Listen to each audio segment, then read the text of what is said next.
Matag higayon nga suguon ako ang akong anak sa amo ang panimalay. Hulgaon dayon ko niya nga mulayas daw siya sa amua. Ako si Jenny. 39 anyos ko di jay Sam. Minyo na ko ug usa ko ka OFW kaniadto. Akong bana, OFW siya karon. Sukad nga nabuntis ko di jay Sam. Wa na ko mibalik pa sa abroad. Nami duha ka mga anak sa akong bana. 11 anyos o 9 anyos. Lalaki ang akong panganay ug babae pod ang bunso. Sa mga gagmay pa ni sila, masinundanon kay ni sila sa amua di jay Sam. Sa amua nga ilahang mga ginikanan. Syempre mga bata pa man.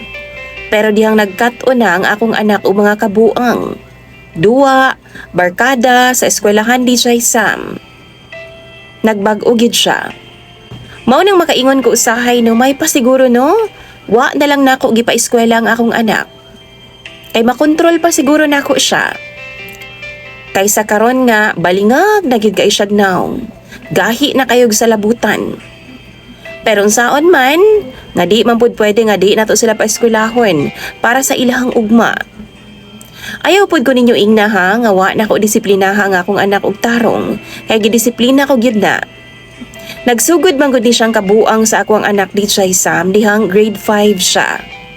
Magsige na lang og duwa. Mga online games bitaw. Makuratan na lang gud mi ay nga naay ni kalit og kagay sa kwarto or di ba ka sa sala. Kay pahimungtan man di ay na niya mga gamit namo di jay Sam matag higayon nga mapildi siya sa duwa. Ipamusdak niya og pamuako ng amo nga mga gamit di jay Sam nga iya makit-an. Kapila na nako siya mabunalan pero mutukol siya sa amua di jay Sam. Mudagan adto sa iyang barkada or di ba ka sa iyang classmates. Ako na lang pud ang mabulos sa di jay Sam og inapas. Or di ba ka pinangita sa iyaha. Halos mahurot na ang among plato di jay Sam og mga gamit sa balay. Naikausa gani no, nisumbong ang akong anak babae sa ako aba nga naa daw task ang iyahang kuya. Task daw ba? Sa online game nga kinahanglan daw nilang buhaton. Kay baw mog unsa di jay Sam, musa ka daw sa among punuan sa mangga sa likod. Tapos moambak daw inigabot sa ibabaw. Kita mo na? Mao to? Naapod ay di mo kaon tulo ka adlaw. Maghubo nga magsayaw-sayaw at tubangan sa ilaha. Magkulong 24 hours sa kabinet di jay Sam. O di ba ka ha? Sunugon daw ang balay namo. Mao to di jay Sam, pagkadungog nako ana gikuha gid nako ang iyang cellphone.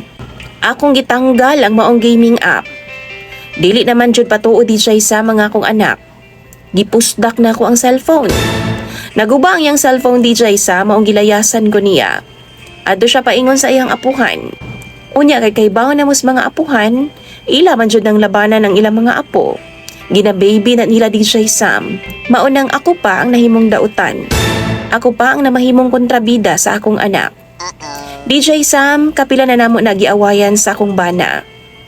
Ako ang gina-blame niya, nganong ana daw ang among mga anak. Dapat daw inahan ko. Ako daw ang magdisiplina sa ilaha. Gidisiplina manggod na ako na among kinamagwangan. Pero gahi lang gid kay siyag ulo di jay Sam. Tungod gyud na siya mga classmates ba niya dili ba ya adlaw-adlaw o tanang oras ako silang sunod-sunuron. Kung pwede pa lang no, diha na lang ko sa iyang tapa di jay Sam samtang klase siya. Mas siguro lang yun ako no nga why mga bad influence. Kung pwede pa lang mo surrender na lang di jay Sam. Mi surrender na ko sa akong anak.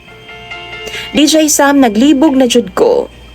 Matag higayon nga suguon ako siya, masuko. Tapos mulayas siya di jay Sam kay kapoy daw kaayo mi nga iyang pamilya. Burn out na daw siya. Kung hinayon pod na akong istorya, kanang i-heart to heart talk na ko siya ba? Ingnan rapod ko niya nga OA daw ko nga inahan.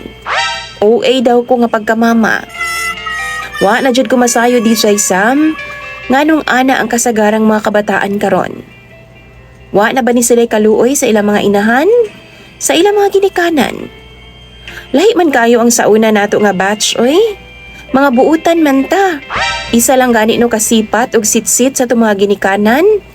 Aw, maminaw na dayon ta. Kay bawo na tag-unsay buot pasabot ana. Mga buutan man ta di jay Sam. Pero sila no? Aw, sigaan pud kag balo sa ilang mga mata. Naaga ni higayon DJ sa makadlaw na naguli ang akong anak. Unya, madugayan na mag-abli sa ako ang anak DJ Sam. Kay bawo mo batuon gud ang among atok ay. Ambot naglibog na jud kog unsaon nako ni pagpitol ning bataa. Kamo daw diha bi? Basi na amoy style ug pamaagi sa pagdisiplina nga tan-aw ninyo. Epektibo sa akong anak.